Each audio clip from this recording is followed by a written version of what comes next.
I'd like to welcome you to the early Saturday morning of the Parkland Conference. Thanks for being here. It's a little sparser than last night, but you'd expect that. But I don't know, anybody else walk through the snow this morning? It was exhilarating. I'm a skier. I'm really glad for the snow that's coming. It's been an awesome November. I'm looking forward to the winter. I want to go through a few housekeeping sorts of things before I introduce our speaker for this morning, Julie Cruikshank. First of all, we will be serving fair trade coffee throughout the day, and as always, donations are appreciated. Also, try to remember to bring your own mug to that table, and tomorrow if you didn't bring a mug today. The coffee's free. Disposable cups are $2. And if you have any questions about the conference at all, look for somebody wearing a name tag that will say volunteer on them. If they don't know the answer, so like for example, mine says volunteer, I know no answers, but I know how to find people who do. We'd also like to remind you that the Parkland relies quite heavily on donations from individuals and from organizations. So, the organizations that you belong to, if you think that their mission aligns with the Parkland, get them to be supporting organizational members. Become an organizational member yourself. And in your information package, there is a pledge form. So you could pledge. Monthly donations are very helpful and help smooth out our cash flow. So it's not the wild and crazy ups and downs. And people like Ricardo and Shannon aren't wondering where their morning coffee is going to come from. We can, all donors are automatically members, by the way. So if you're here, you're a member. If you're a donor, you're a member. And if you're a member, you're a member. And all of it's appreciated. And the fact that you're here is also appreciated because developing good social justice networks in Edmonton and in this province is a challenge. And you're part of doing that very good work. Last of all, I'd like to take a few moments to thank some of our sponsors. And these include the Alberta Federation of Labor, Athabasca University, Bullfrog Power, the Canadian Union of Public Employees, the Confederation of Alberta Faculty Associations, Civil Service Union Local 52, the Health Sciences Association of Alberta. All right, when I talked about organizational members, that's what kind of spirit I'm talking about. Wouldn't you like to have a whole bunch of people doing that for your organization too? Okay, so in line with what they just did, the next organization's name might be sort of interesting. It's called Listen Louder Sound. United Nurses of Alberta.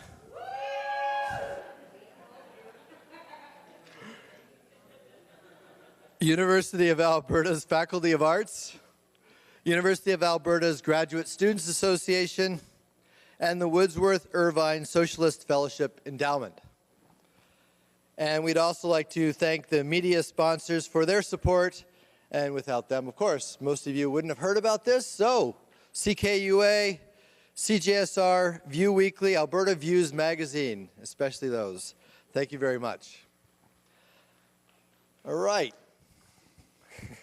Go ahead and clap for the media, some of the media. My name, by the way, is Randy Haluza DeLay. I'm an environmental sociologist over at the King's University College and on the board of directors of the Parkland Institute. And it's my pleasure to welcome this morning's speaker, Julie Cruikshank.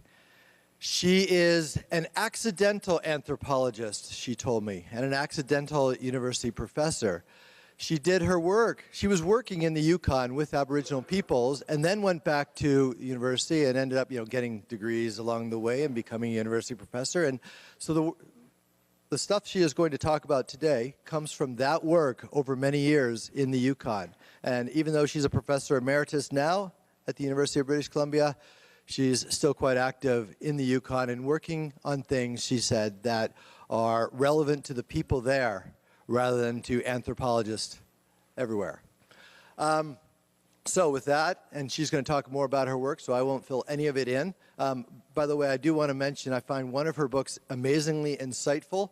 And one of the reasons for that is to recognize that evidence comes in many forms and comes through many different knowledge systems. So one of her books is called Do Glaciers Listen?, which to me challenges some of our Western and Enlightenment notions about how the world works and what kind of things in our world are legitimate actors and have agency or the ability to cooperate with us.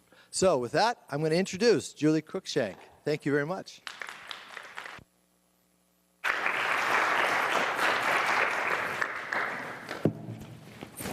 Thank you very much, Randy, and I appreciate that introduction. I want to thank Trevor Harrison for inviting me as well. I'm really grateful to be invited to this conference, and I look forward to our conversations in the next couple of days. And I'd especially like to thank Alana Baltwell for all the work she did smoothing the passage for those of us who came from elsewhere to make our travel here so successful. When Trevor invited me to speak here, he suggested that I talk about on the topic of traditional knowledge, other forms of truth. So I've chosen this title today, Listening for Different Stories, Indigenous Knowledge and Its Transformations, and I hope that that fulfills what he was expecting. Indigenous, as we know, is a term that's long been associated with the local, and it's often cast in contrast with the global. Cultural historian James Clifford says that there's a tendency for us sometimes to think of the local as connected with the past and the global with the future. But I want to challenge some of that in my talk today. Next slide, please. Thanks, Brett. In this presentation, I've drawn on conversations about local knowledge practices in northern Canada, discussions that I've been involved in for some decades now. So I'll begin with a conversation that provides me with some historical context for what I think these current discussions are about Indigenous knowledge. Traditional knowledge is undeniably rooted in place. There's no question about that. And one senior woman, Mrs. Kitty Smith, who you see here, born in 1890, I worked with her for almost 2 decades, recording life stories that she wanted to have passed on. She expressed this notion of locality very specifically one day. She said, "My roots grow in jackpine roots. My roots grow in jackpine roots. I was born here, I branch here." And that struck me as a very profound explanation of place. But then she went on to talk a little bit about the context in which she had first said that. She framed it as part of an encounter in the 1960s with a senior government official who, she said, pulled up his big truck to where she and her grandson were hunting moose. He got out of his truck, walked over, and he said, "You better be sure to take care of your fire, lady." Quick as the whip, she said, "Where's your country?" "This is my grandpa's country, my grandma's country. I don't make a fire in your country." "Where were you born?" "I was born here. I branch here." So making that context, I think, was really interesting. When the visitor left, she said her grandson looked at her and he said, he recognized the truck, and he recognized that the person who'd stopped was the commissioner of the Yukon at the time, late 60s, a man who was really the most powerful government official there. He said, "You're a bad woman, Grandma. That man's a big shot." She said, "Well, that's all right. I'm a big shot. I belong to the Yukon. The government came here. He has all that country now, and he never paid 5 cents for it."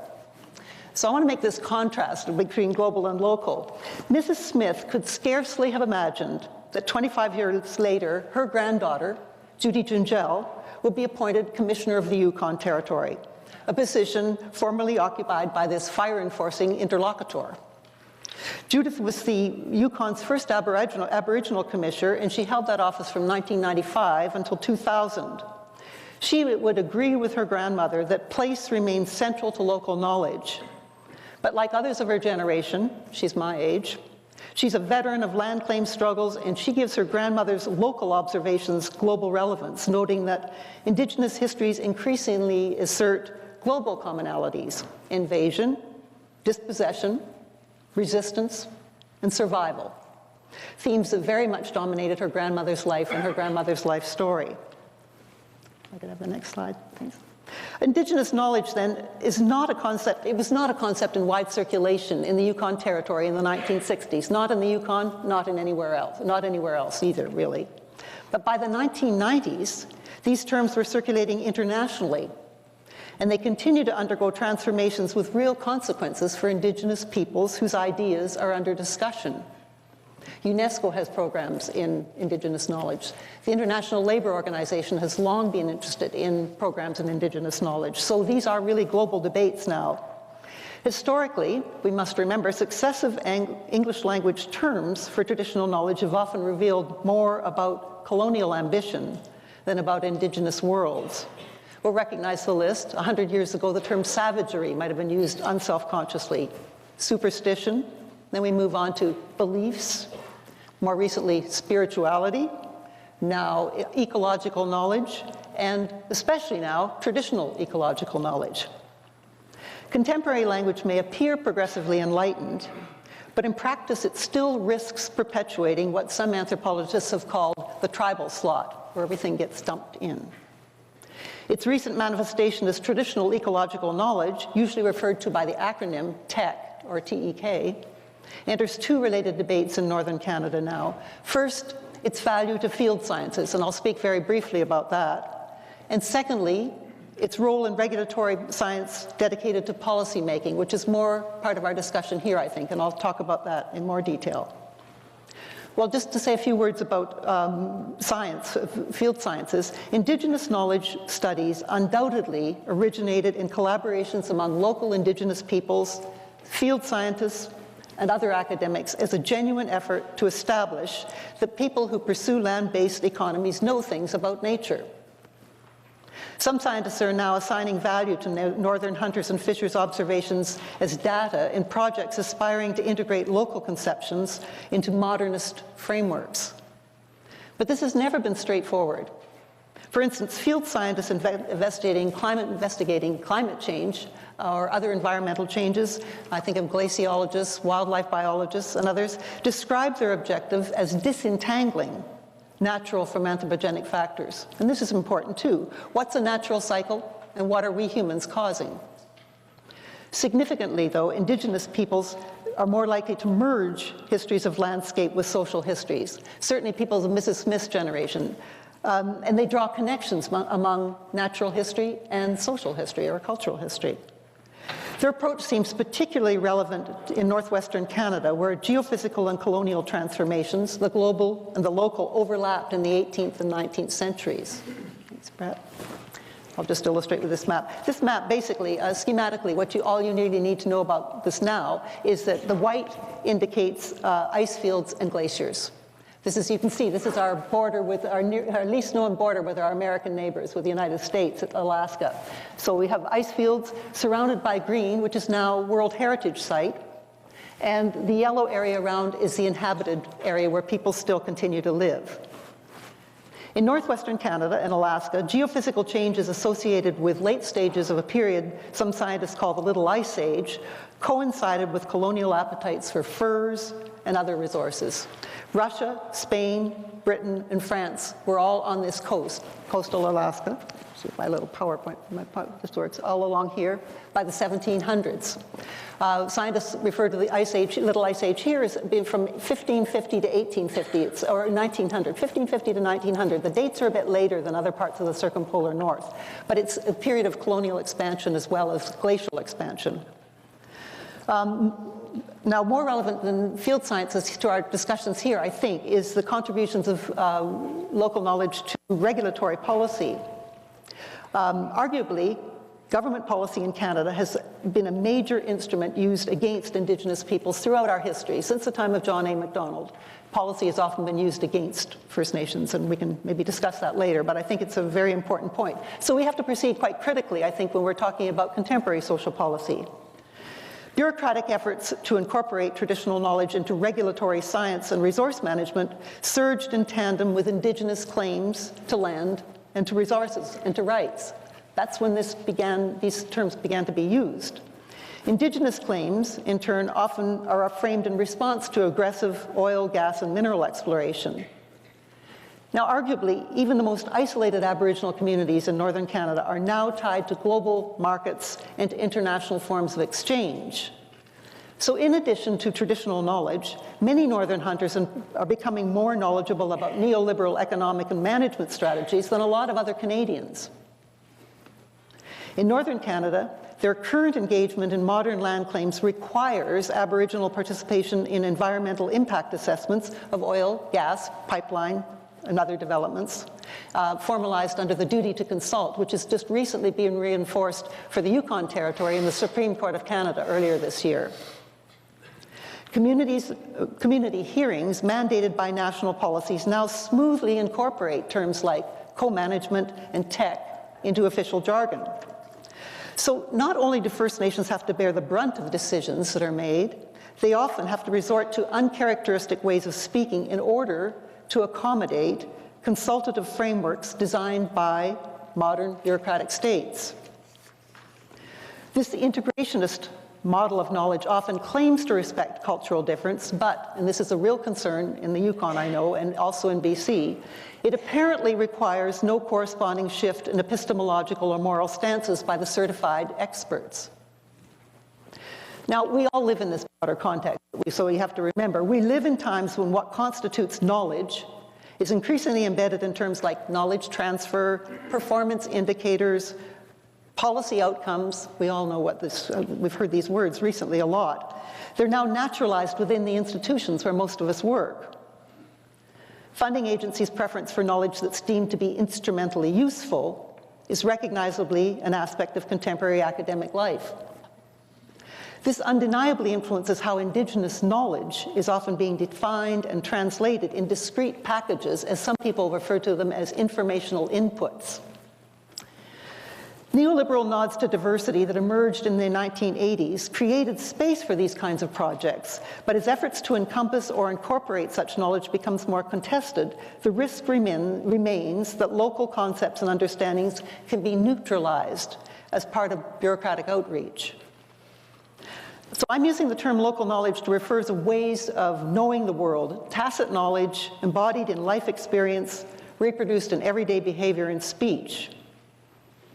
Rather than asking how information from hunters or trappers might contribute to existing scientific or policy models, I'll argue that greater insights, especially the possibility of surprises, might come from puzzling accounts that don't seem to fit easily within our official regimes of knowledge.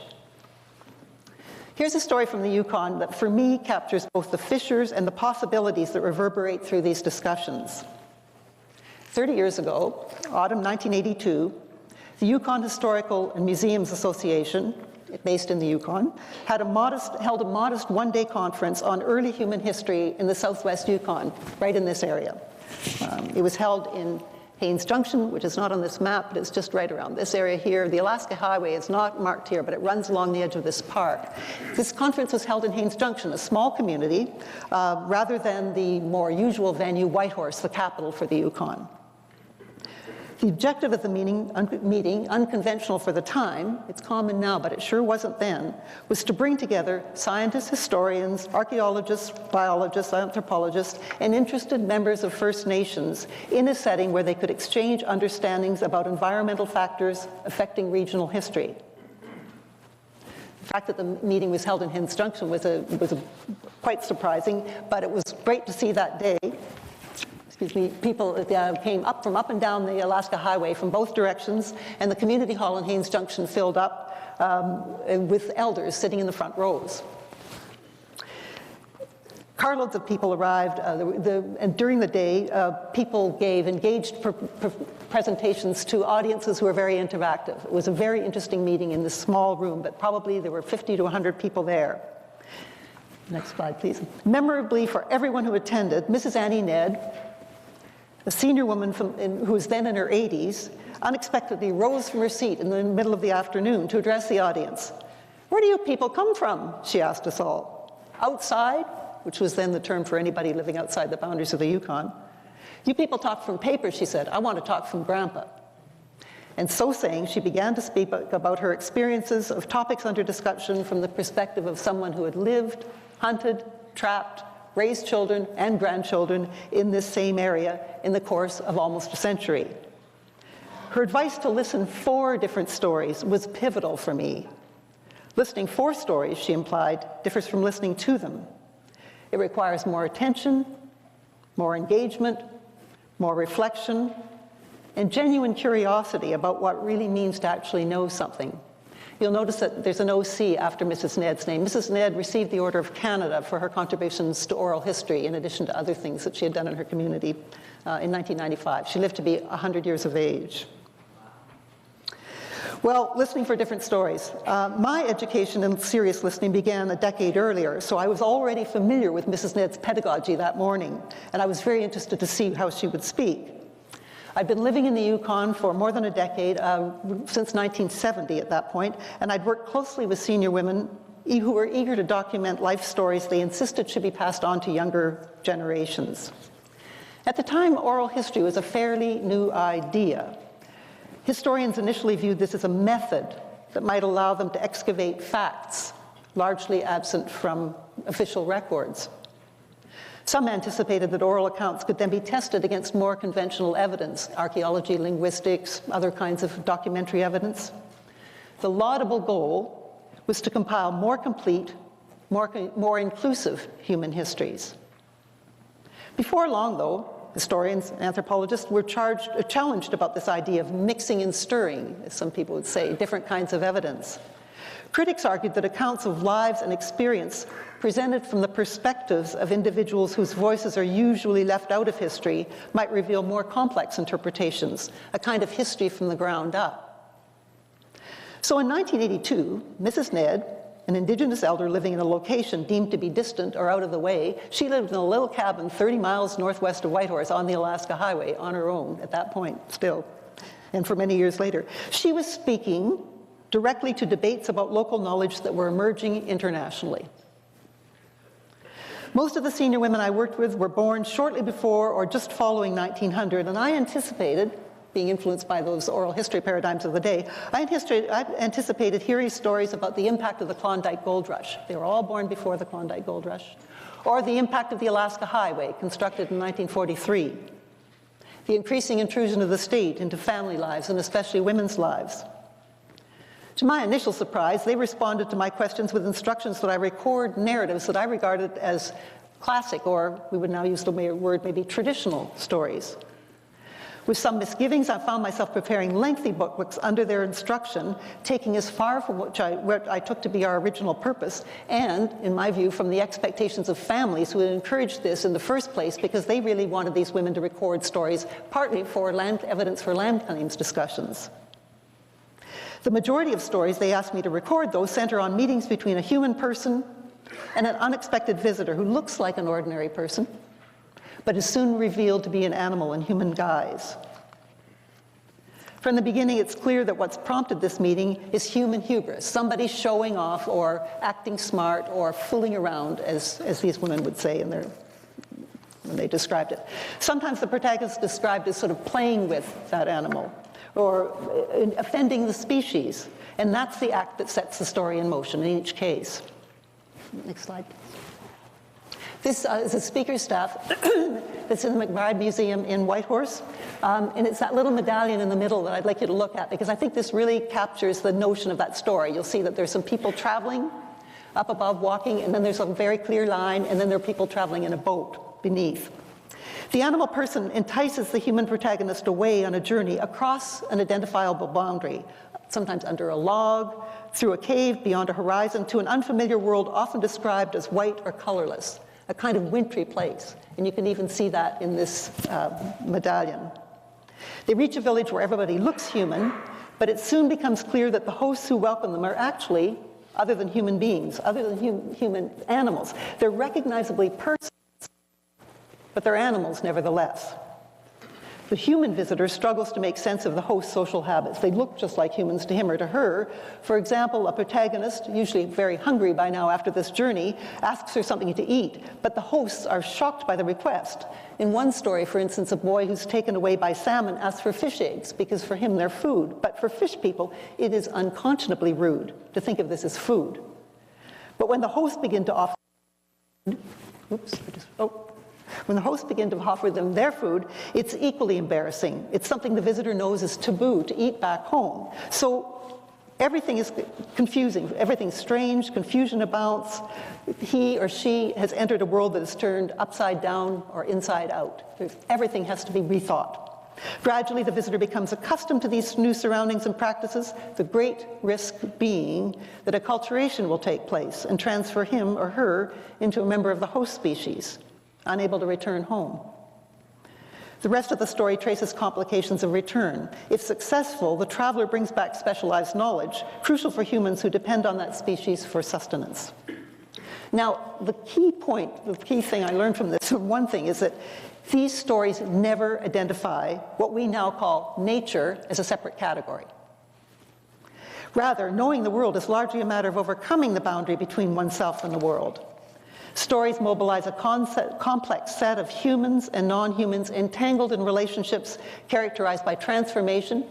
These beings can exchange places, and mutual independence, foundational relationships among human and non-human beings. It gradually became clear to me that what these women were saying to me as we proceeded with these life histories is, when you know enough to ask the right questions, when you've learned enough to recognize what you don't already know, then perhaps we can come back to your questions. Maybe, we'll see. In other words, they were providing me with an unfamiliar intellectual scaffolding that I needed before we could even begin real conversation about life histories. I came to recognize that the stories they wanted to pass on to young people were indeed life histories because they're meant to teach listeners how to move forward in the world. They're not about looking backward, they're about looking forward. To imagine a future, people selectively mobilize resources from the past, and that was clearly what these women were doing. This is, I would argue, a familiar kind of Indigenous historical method. It's a generative practice. It takes seriously claims of oral transmission, translation, genealogy, ritual process. Cultural historian James Clifford urges us to think of this method as a kind of looping lines of recollection and specific paths forward that involve no essential clashing of epistemologies, no either-or choices, no tradition or modernity, no myth or history. It's all about generativity, bringing these things together, not recurrence, not looking backward, but looking forward. Next slide, please. So, I was very pleased when a wildlife biologist who heard Mrs. Ned's intervention at the conference that day, to go back to an earlier story, and he asked whether he could accompany me when I visited her next. She had referred that day to substantial caribou herds that inhabited the southwest Yukon, the area on that map, when she was young. Scientists studying caribou at the time knew that two subspecies of caribou, Stoney and Osborne, formerly inhabited this region, and they were puzzled about the disappearance in the late 19th century. The biologist had specific, thoughtful questions for Mrs. Ned, and she was equally pleased to him. She was always very interested to know what scientists were up to. In response to his queries, and in a manner that I recognized by then, she volunteered a narrative about one of the last times caribou were seen in the region. Reportedly, she said, caribou enticed a man who was gifted with shamanic powers to follow them. He just simply disappeared. Sometime later, his kinsmen saw what appeared to be a single caribou on the lake. But when they heard the animal singing the shaman's song, they understood that he'd been transformed, and they recognized their obligations. Gradually, with great difficulty, they were able to coax him home. Through a series of complex transactions, they were able to draw him back into the human world. The transition was alarmingly difficult. He never hunted again. He was never able to eat caribou again. Her story was long, evocative, and as the daylight faded that afternoon and evening set in, she sang the shaman's song in her powerful voice. The biologist, confronted with this apparent mixing of nature and culture, was intrigued, but reluctantly admitted that this was not the kind of information that had a place in the realm of expert knowledge required for his research. So we drove back to town. Next slide, please. For Mrs. Ned, knowing caribou involves understanding reciprocal relations that bind humans with the animals they hunt. Her story's human protagonist would have returned with privileged insights about caribou expectations governing responsible human hunting practices. If caribou left the region, she indicated, responsibility lay at the feet of humans. The biology would not have disagreed about human impacts on caribou movements. This was after the gold rush that this happened, so he would have agreed, in fact. But Mrs. Ned's explanation fit the genre of traditional story, rather than the traditional knowledge paradigm that was soon to take hold among researchers working in such regulatory sciences as forestry, fisheries, and wildlife management. The biologist's response, I must point out, was not unlike my own when I first attempted to hear accounts that might fit my expectations of life history. So I'm not pointing fingers. It's just I think this is a process that's more complicated than people sometimes believe. A decade later, by the 1990s, systematic use of the term tech was standard practice among researchers working in Arctic and subarctic regions. Increasingly, though, tensions still hover on the very axis Annie Ned identified in 1982. Indigenous knowledge studies may frame their objective as listening to and learning from knowledgeable individuals in Aboriginal communities, but there's rarely any real dialogue about the deeper meanings of dramas among these sentient beings. Attempts to harness data from Indigenous experts to modernist science or policy reveal sharp imbalances in research projects, who sets out the parameters of the research project, in translation, who translates, in outcomes, and above all, in how participants define knowledge. Its 21st incarnation as tech often presents local knowledge as an object for science or government, rather than as potentially informing understandings of the world. Arguably, local knowledge is not something static, waiting to be discovered by curious, diligent outsiders. Rather, it's continuously remade in situations of human encounter. Next slide, please. Well, what some anthropologists refer to as an ontological turn, geographers are working very much with this too, is enlivening discussions about what happens when local ways of knowing become entangled with other powerful narratives about nature. The term ontology refers to the experience of being in the world. This is my only didactic slide. It's just a sort of definitional ontology. Three things. How do we come to know the world? What beings, persons, things, objects do we think inhabit that world? And how do we understand the relations between them? Those are the three things that I think are very interesting to think about. For subarctic hunters, knowing has long centered on social relationships among beings that include humans, but also non-human persons, animals, sentient landscapes, more than human forces alive in the world, all equally real. This concept of knowing the world is described more as an activity, like a verb, than as a noun, like our word knowledge. Primary ways of knowing the world, elders agree, comes from direct experience derived from living, dwelling on the land. In the absence of such day-to-day experience, which for many reasons is now not available to young people, transmission through oral traditions provides a secondary strategy. It's not as good, they would say, but it's still an important way. Crucially, an ontological approach makes North American modernity, our modernity, which is given as tech, just one ontology among others. And it offers potential for discussion about other forms of being modern. A term to think with, I think. So, to characterize the contrast briefly, recall the influence that René Descartes' ideas had on modernist ontology and education during the last 3 centuries. A key feature of the Cartesian tradition, in which we are all educated, has been to keep humans and non-human entities separate, and to enshrine a series of related dichotomies: mind, body, subject, object, self, other, person, thing, and above all, nature, culture. Inheritance of this dualism lies at the roots of beliefs, first of all, that we can separate nature from culture. Secondly, that we can sever knowledge of nature from its human context, its relational context. And third, most apparent in this province and in our own province in British Columbia, that we can view nature as a passive object that we can master and exploit by applying labor and technology. Crucially, this modernist ontology precludes the possibility that stories about humans and animals exchanging perspectives on proper comportment might offer valuable insights in the modern world. So these accounts get set aside as myth. Now, one critique of the approach that I've just outlined could be that it seems to flirt with essentialism by assuming firmly bounded, homogeneous, timeless, ahistorical communities, but that is not my point. Ontology is more like a method. It frees tradition from the past and mobilizes it in the present. Modern Indigenous communities struggle daily with tough economic and political decisions that are debated, discussed, revised on an ongoing basis. There are no easy agreements in communities about these things. Conflicting views are experienced not just within communities, but also by individuals who are nominated to represent their members in adversarial negotiations with governing states.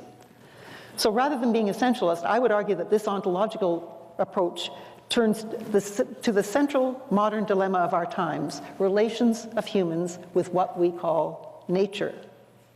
These arguments, as we know, are played out in courtrooms, in pipeline hearings, in museums, in universities, and other places across our nation. So I want to briefly consider this from another angle, that is landscape. If I could have the next slide, please. Thank you. If I was confused and disconcerted by the permeable, negotiable character of boundaries between humans and other than human animals in the life stories I heard, I was even less prepared for interactions of humans with sentient, living landscapes.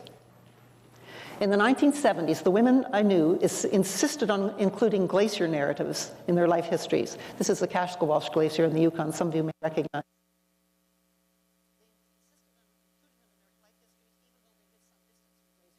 Time. Glaciers that concerned them appeared as willful beings that respond directly and dramatically to human activity, often with devastating results. Very puzzling to me when I heard this. This map, we'll come back to this map again. St. Elias Mountains separating coast from interior, coast and the interior here. This is where the people I was working with are largely in this area here. These mountains include North America's highest peaks, and they provide scaffolding for the world's largest non-polar ice fields. They've been in place for thousands of years, and now they are melting very quickly. These ice fields include glaciers that surge. Move that forward, I think this will show this. Yes, if we look at that little circle. The glaciers that surge. This sounds like an oxymoron, but in fact, there are some places in the world, the Antarctic, Greenland, and here, and a couple of other places, where glaciers actually do surge. And they are of interest to geophysicists as well as to local residents for obvious reasons. If we look at this map here, this glacier, which I'm going to show you a picture of in a second. The Lowell Glacier is one of these surging ones, and I'll show you also pictures of the Tweedsmuir. You can see that they have long lobes here. Surging glaciers may advance without warning, often for several kilometers, and they frequently create ice-dammed lakes that build up and disgorge when the ice thins, particularly when they're moving onto a river. This is the Alsac River that you see running down here, which has had numerous of these events. Now the Lowell, this is a picture of the Lowell, the one that was encircled there. The one story comes from the Lowell Glacier, now some 5 kilometers wide at its face. This glacier has actually moved back considerably since I took that photo some years ago. Its name in southern Shoshone is Nachludi, meaning fish stop, because it interrupted salmon migrations up the Alsac River. Nachludi was reportedly provoked a surge when a young boy who was traveling inland with coastal traders recklessly joked about an inland shaman, implying that his head was similar to a knobby glacier. This is not acceptable. The aggrieved shaman withdrew to the top of a high bluff across the river from Nachludi, which is now a polished promontory, it's where I took the photo from, and began to dream, summoning the glacier to advance. It crossed the river, reached the bluff, built up an immense wall of ice that dammed the river and created an upstream lake. Thanks. This is a scientist depiction of this. Here's the Lowell here, and you can see the lake that built upstream. It covers much of what is now the Alaska Highway around Haines Junction.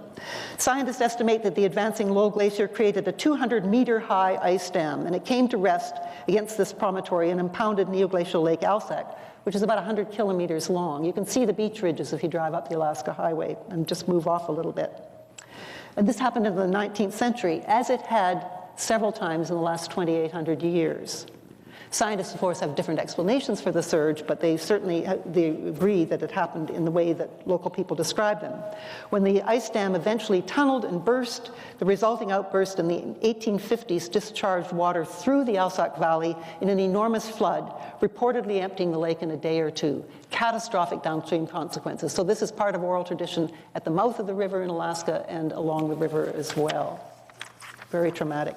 Women insisted, and they insisted that I write this down, that rules apply to cooking near glaciers. Food, they said, should be boiled, never fried, and no grease should ever escape from the cooking vessel, lest the glacier, or maybe glacier spirits, or maybe something inside the glacier, take offense. They were very concerned when they heard that I was hiking around, and they were very concerned about scientists and what they did, because they knew they were in these glaciers.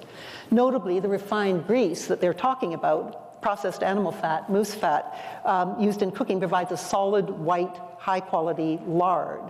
The tallow liquefies into a puddle when it's heated and melts, cracking noisily, used to fry food in a way that could be imagined as mimicking or making fun of or fooling around with, as they would say, the glacier, hence causing a surge.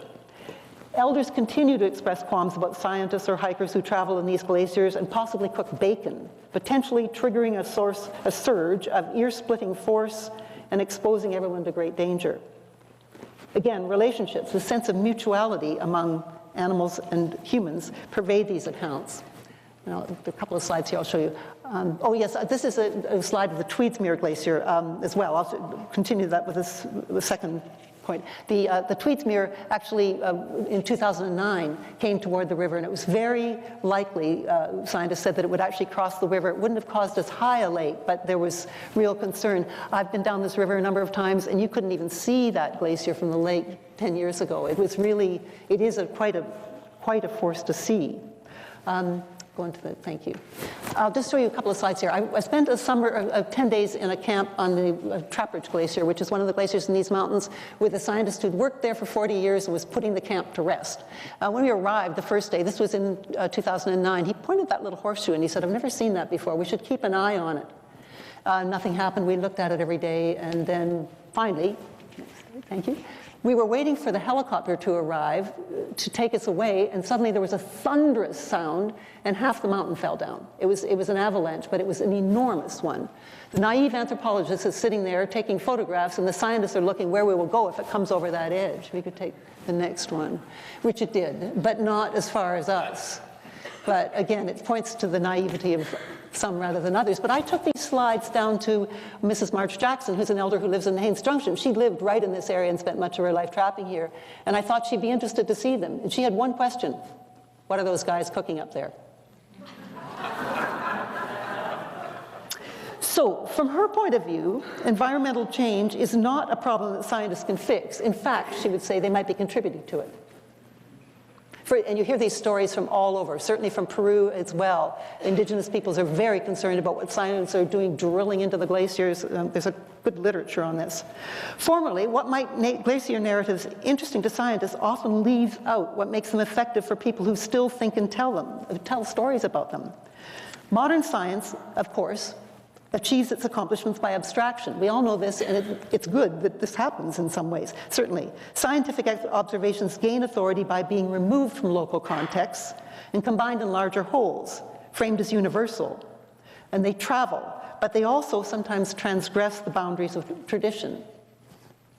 What was formerly dismissed as superstition may now be translated as tech, and on one level, this seems like progress. But the process of translation, invariably selective, narrows the register of what knowledge is deemed to be. So what's gained and what's lost? For Mrs. Jackson, who, by the way, is very interested in talking with scientists, I've taken some to talk to her. For Mrs. Jackson, though, what's elided in translation is the relationship among humans and other sentient beings, including glaciers, capacities that are brought to life in these interactive settings. So, all right, let's get to the question here. Might Indigenous knowledge unsettle some of our modernist presumptions, or is this just all talk? Thank you. For any of you who are really interested in pursuing this, there's a Brazilian anthropologist named Eduardo Viveiros de Castro who approaches this from different direction. I've got this references here, but I can pass them on for anybody who's interested. He works primarily in Brazil and in the Amazon, but Indigenous knowledge, he argues, could provide crucial insights for our world given the cracks that are developing within the modernist project as we know it. He maintains that even though much of the world now speaks and acts as though everybody sees nature and culture as straightforward binary categories, with nature providing the sort of universal background, platform, inhabited by multi-distinct cultures, one nature, many cultures, this is in no way universal, he says. He points to what he calls Amerindian perspectivism, his term to describe an indigenous theory that he argues is widespread and ancient in both North and South America. His research is based in the Amazon. I was interested in it because I'd heard about him, but what caught my attention is that he draws on accounts from northern Canada and Alaska, going so far as to state that these ideas may be even more fully developed in northern Canada and Alaska than in South America. According to this theory, and I'm summarizing him very briefly now, the world is inhabited by a range of beings, according to Amerindian perspectivism, a range of beings, living beings that can't easily be sorted into categories like nature and culture. Throughout the Americas, indigenous peoples all identify an original state in which humans and animals were able to communicate freely and shared a condition of humanity. Not animality as in our evolutionary narrative, but humanity. Everybody was once human, and then things changed. Quite different from evolution. Because they were once human, animals continue to retain human traits, and we can see this if we pay attention. And I can't tell you how many times older women I was camping with would tell me to pay attention in this way, to see what I could see that maybe I couldn't see. In this ontology, everybody understands that humans and animals and sometimes features of landscape all perceive the world from distinct points of view. Do not confuse this with relativism, Eduardo Rivera Castro insists. That's a proposal that culturally distinct groups interpret the same events differently because of diverse cultural traditions. No, he says this is more fundamental. It presupposes that all beings see the world in the same way. What changes is the world they see, and indeed they see different things from their different vantage points, as in those stories about the food taboos and what people may recognize as food or others. Animals see themselves as humans living in their own homes, eating human food, immersed in human kinship relations. But they also see humans as animals, either predators or prey, the kinds of reversals in the stories Yukon elders tell. One key example comes from the Yukon, and it's one I heard 3 decades ago from a man some of you may know, named Roger MacDonnell, who I believe taught at this university at one time. He was a PhD student then in Ross River doing his dissertation research. And he told me the story, but I'll cite what he wrote later. One man, he said, invited me to consider a beaver we'd been watching. What we were able to see was an animal swimming about, cleaning off its fur, eating bark and twigs, and as he pointed out, we would appear just as different and strange to the beaver as it did to us. My companion urged me to imagine myself over with a beaver, to reduce the strangeness of all the material and sensible differences that separated us. The inference was that it was my vantage point that was the problem. Were I able to shift this, then what had seemed strange and remote would become intimate and familiar. The inedible wood would become food to eat, and so on. Casca people, he said, believe it's not only possible, but necessary to make this shift. At one time, Eduardo Rivera de Castro says that everybody was able to make this shift. However, ideas introduced into European philosophy began to simplify our chaotic world by creating nature, culture, mind, body, animal, human, arts, science, which we have in our universities. As part of colonial outreach, these categories were transported across the globe where they began to have enormous impact on the way people think. And in his view, he says, this has impoverished modern thought and left a legacy in which nature came to be seen as a distinct category separate from ourselves and also providing the universal platform for all life. And science has been given the role of discovering the laws by which this nature performs. Amerindian ontologies, he says, shuffle the deck. Instead of viewing nature as a kind of universal background, they make the relationships central. Nature, culture, animal, human can't be so easily sliced apart. This ontology identifies what we might call shared spirit. The closest translation in English is probably something like culture, as a foundational principle that binds all beings together, a capacity to connect with other beings, sometimes even on their own terms. From this framework, animals, humans, features of landscape like glaciers all have points of view and can choose to act or react to other beings in the world. However, if these beings in the world are connected by overarching spirit, they're also divided by nature. They're very different bodily forms and behaviors: what they eat, how they move, how they communicate, what they see, what they fail to see. Vigilant humans can identify these distinctions. So he gets right to the question, is there something here that can be learned that our modern beliefs make it very, very difficult for us to understand? The overused term multiculturalism, he suggests, easily turns other people's ontologies into beliefs. Instead, he said, First Nations of the America have a long, rich tradition of multinaturalism, whereby differing kinds of nature, humans, including us, animals, rivers, trees, glaciers, and more, are all immersed in relationships of exchange. To me, this sounds a lot like climate science. His challenge is that if we're really interested in Indigenous knowledge, why not think about multinaturalism as a concept, whereby differing kinds of nature can be seen as interacting? Just to see where it would take us, he said. Just think of it as a way to think things through differently. His goal, he insists, is to decolonize social sciences from what he calls imperialist universality, the idea that nature and culture are always unvarying categories. Well, I'll just finish up now. In South America, it's interesting, and some of you will know more about this than I do, I'm sure. These arguments about multinaturalism are advancing as nature is shifting from being a resource to becoming a highly contested topic at the same time that ecological crises are reopening debates. I'm not suggesting this is simple. These are very, very contested issues. But in Peru, Ecuador, and Bolivia, indigenous popular movements are thrusting non-human actors, sentient beings that include mountains, water, soil, into public political arenas. Remarkably, Ecuador's constitution in 2008 gives specific rights to nature, which are now under assault because of various things that have happened in the last few months. In 2011, Bolivia announced its intention to pass the world's first laws granting nature, Pachamama, equal rights with humans. In Paris, one more, this is my final slide. Yeah, in Paris, Bruno Latour, whose name many of you will know, recently reported enthusiastically on a public debate entitled The Anthropology of Nature, between two anthropologists, Philippe Descola, I think he's the professor of the anthropology of nature in Paris, and our friend Viveros de Castro, who I was talking about. Latour approvingly described Viveros' concept, multinaturalism, as what he called a time bomb, because it demonstrates so clearly that naturalism, our naturalism, is just one of many ways humans understand relations among entities. Comparisons of naturalism with perspectivism suggest how unstable and problematic polarities like nature and culture may be made to appear, especially as we enter an era of climate instability when persons, things, and ideas will probably be forced into recombinations and unexpected rearrangements. The search for a common world is immensely more complicated now that so many radically different ways of inhabiting the Earth are being attempted. Questions about Indigenous knowledge alive in the world can make us think more critically about our own modern taken-for-granted assumptions. It is indeed challenging to think relationally in a neoliberal world where environmental and social uncertainties are now conventionally measured with reference to monetary value in markets. But still, we might do well to listen for and think about different stories, as Andy Ned suggested all those years ago. Thank you very much.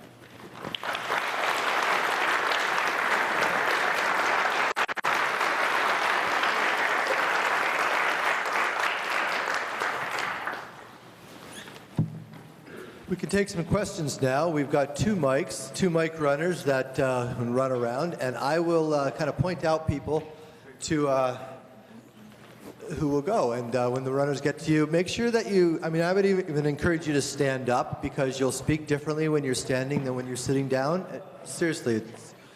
I would also encourage you to make your questions kind of pointed and relatively short. No, not relatively. Make them short so we can get lots of people to ask questions and we can hear from our speaker more. Thank you.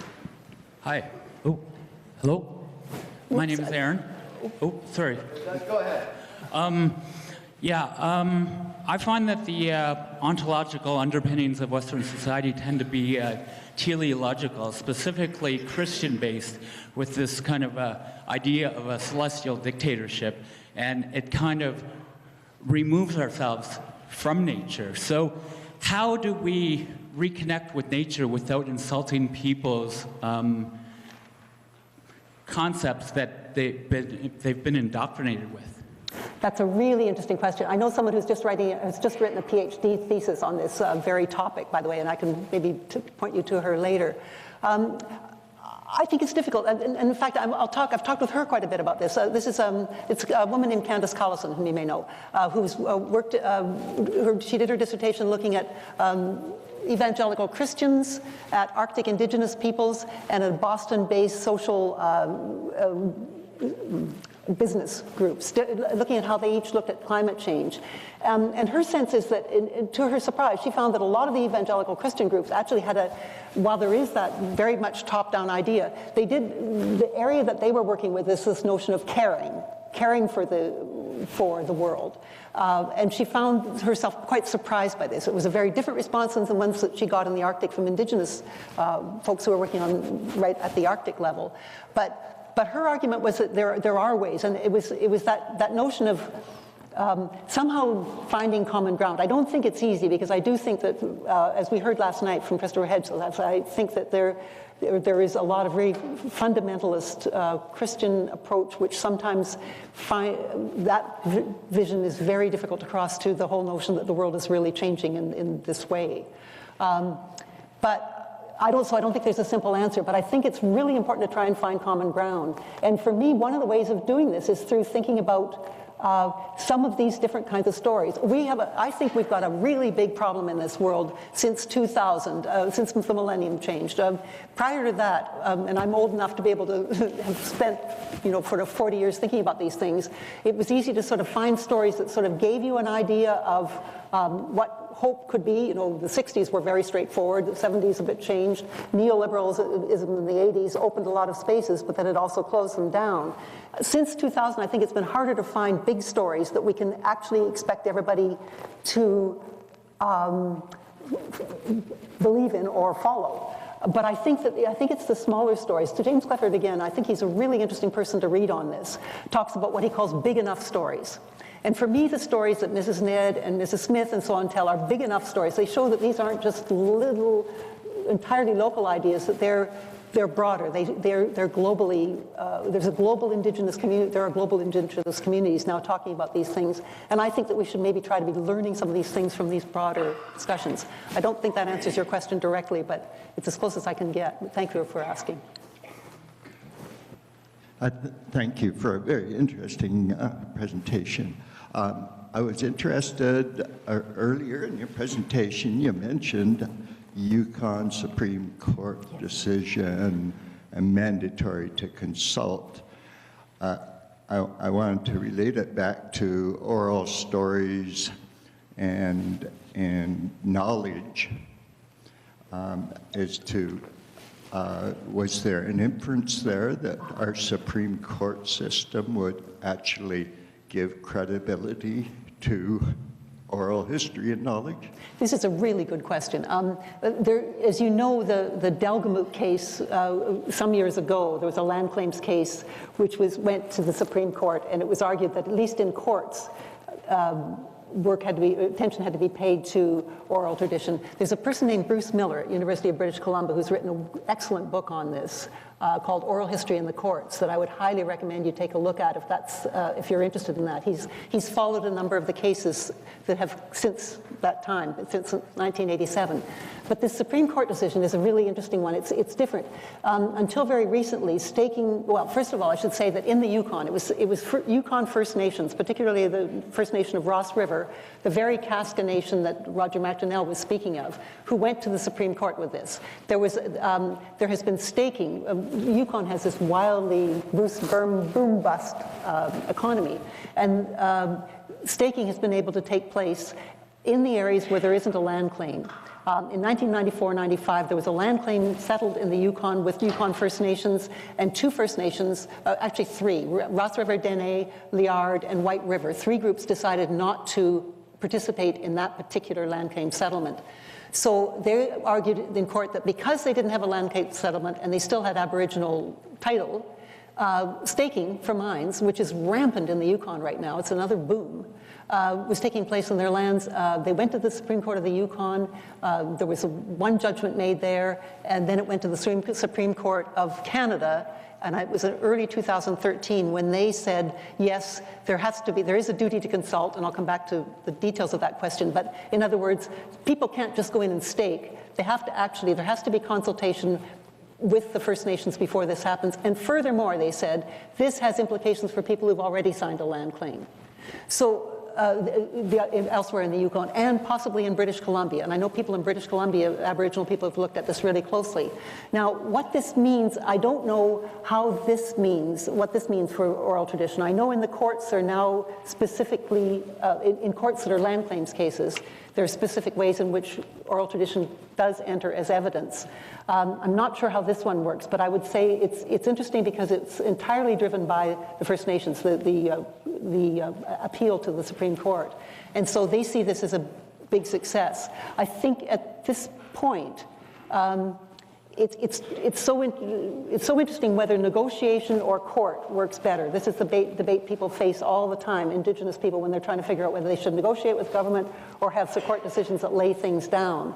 But in either case, the prominence of those First Nations is got to be recognized in a way that it wasn't before, and at least they can prevent staking going on until there has been proper consultation with their communities. I hope that gets to the question. But I recommend Bruce Miller's book on the whole question of oral tradition very much. I can project. She says she doesn't need a mic. She's going to project to everybody. Okay. Julie, I wish to commend you for your sharing. I wish to commend you for your sharing with us this morning. Thank you very much. Because you made in my mind little rivulets, just like the glaciers behind you. My question to you, because it's so important, would you please restate for me what has happened in the legislatures of Central and South America to protect nature as it has a right? I was shocked by that, and I couldn't absorb and write at the same time. Thank you very much. Okay, I'm sure that there are people in this room who could answer better than I do. I know this at secondhand from people who are working there, and actually you can follow this on Google if you want to. If you just write in the word Pachamama, which is the word for Mother Nature, I'll spell it. Thank you. I have to write it before I can spell it. P-A-C-H-A-M-A-M-A. Again, please. P-A-C-H-A-M-A-M-A. And then write Bolivia or write Ecuador. I think what's happened in both Ecuador and Bolivia is that there have been strong, indigenous movements have become very, very strong in establishing policy. I could give you names of other people who've written about this. Marisol de la Cadena has done a great deal of work on this. But she's argued that they're pushing people, indigenous people are able to push these things, mountain soil and so on, into public debates. And these were decisions that were made in the Supreme, either in the legislature or the Supreme Court. I don't know the details of them at all. I do know that in Ecuador, there was a decision not to have oil extracted in a particular area where the president said, we will keep this area without extracting oil if the world will send us compensation. And the world did not send compensation, and so he's overturned it. This has just happened. But the fact is, I think in those countries, these things that I'm talking about here, which seem maybe unusual, are not unusual at all. And if you follow that debate on Google, you'll find a great deal. I just checked the other day, the websites change almost every day. And I would suggest talking to, if there are people at this university, and I'm sure there are, who are working in those countries, anthropologists particularly would be able to fill you in greater detail than I can. I'm a slow learner. Pachamama. Uh-huh. Thank you. If I can add in something in there, I just did a book on how the world's religions are responding to climate change, and it tries to address world religions all across the world. So, you know, Muslims in Indonesia and Christians in the United States and indigenous African religions and things like that. And there is an incredible amount of foment going on, incredible amount of people from very many different traditions who are trying to rethink their traditions, especially in dialogue and sometimes in contestation with Western science as being the only narrative about how we know the world. So these are tremendous debates to engage and try to discuss. Yes, thank you. This might be a little obtuse because you probably actually answered it. It's coming out of this last comment. But that is, how does traditional Indigenous knowledge acquire new knowledge?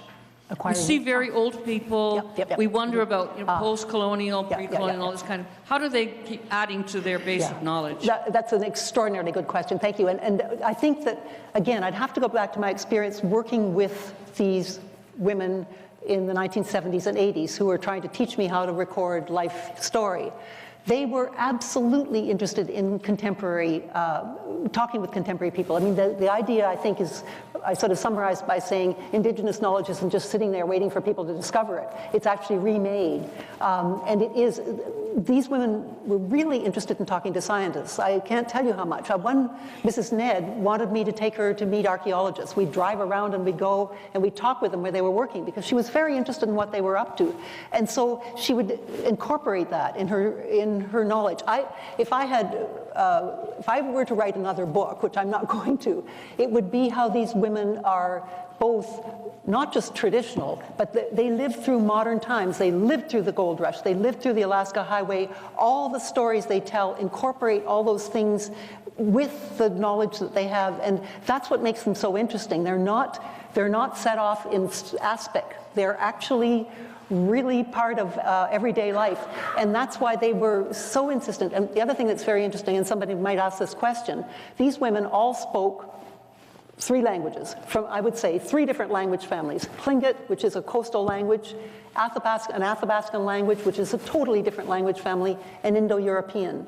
They all insisted in recording the stories in English precisely for the reason you're suggesting, because they saw them as important for the future in terms of the way they tied new knowledge in. And I'll just say one other thing, that there's been a very interesting project, which I didn't have time to go into here, but recently human remains have been discovered and animal remains melting out of these glaciers that I talked about in these ice fields. And in those situations, archaeologists and First Nations have worked together, and while I think there have been some little lumps and bumps, it's probably some of the most successful collaboration I've seen anywhere in terms of working together, and everybody takes on that knowledge. I mean, it's interesting how those archaeologists, I think many of them who live in the Yukon, so they're there all the time, they're not just coming up from southern universities, are learning, but so local people are combining these things. So definitely I don't want to suggest that, in fact I hope I didn't suggest that this is in any way static. It's not, and it's fascinating for that reason. Thanks. Yes, Julie, I noticed in your talk you didn't refer much, if at all, to spirituality. But my understanding is spirituality is really integral to Indigenous knowledge and cosmology. And could you just maybe say a few things about the importance of spirituality in the Indigenous traditions and how it differs from, I would say, most people who are raised in the Christian tradition of spirituality as being otherworldly and transcendent and really have nothing to do with your day-to-day world? How these two differ? Sure. I was just curious there. Thank you. It's, frankly, that's one reason I avoid that word, because it's so, in our language, in English, it is so overwhelmed by our notions of science and religion that you immediately get, when you hear that word, you have a particular understanding of it. These women would talk about spirit, again, in the translation, there are words in all the Indigenous languages for what we might call spirituality, but it is all about these connections, the connections between humans and animals, and the fact that you just pay attention and you'll see and you'll learn. I can't tell you the number of discussions people had about how animals don't seem to be paying attention they don't seem to be paying attention or talking with people the way they used to. Older people would say. They used to. I remember when they did, and now they don't in quite the same way, and I don't understand what's going on, whether the world is changing or what it is. But it's about relationships. I think the word relationship actually probably does sum it up better than our language. I'd have to say, too, in Athabascan languages, which these women speak, they're incredibly complex verbs. There's a singular, a dual, a plural, the different stem for upriver, from downriver, from going across the river. Nouns are not so important. Our language is a language of nouns, and their language is very much more verb-driven.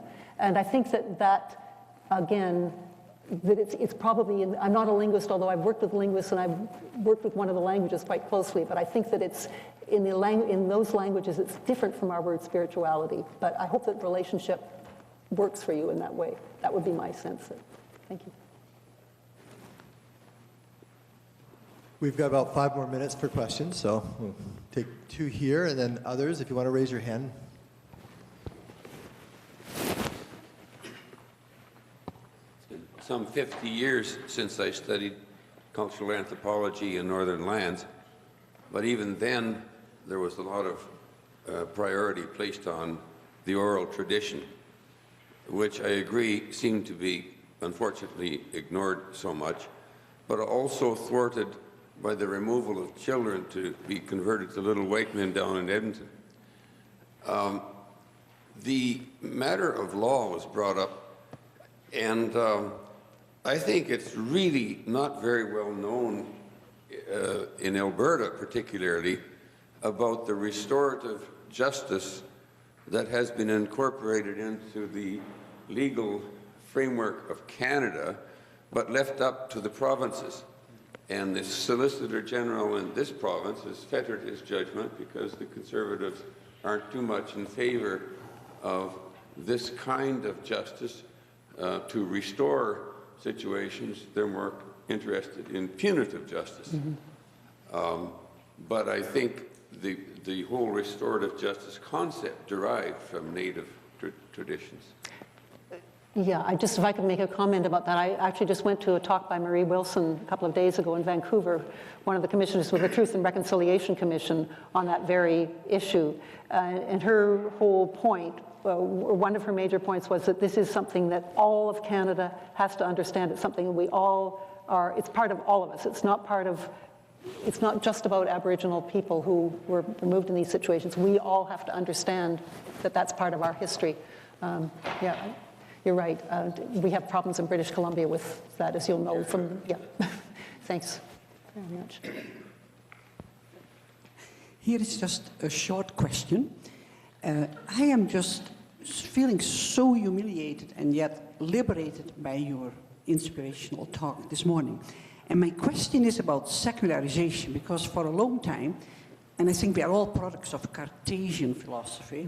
I can even say cogito ergo sum. That was one of the first Latin sentences I learned. I think, and therefore I am.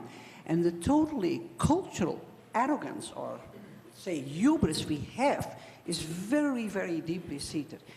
And I feel that, you know, for a long time I thought secularization, it will all help. I'm an ex-Calvinist, and Calvinism is a very bad religion for looking at nature. It's one of my pet projects to undo that. But now my question is, so this increased secularization, there is not really a good hope that that will bring us closer to nature, because we will do even more categorizing than ever before, and we have lost this idea that my only grandchild has. Her name is Lotus.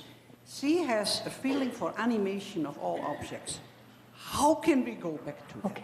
How can we learn? First of all, I would say I don't think it's a case of going back. I think it's going forward. Just if I could.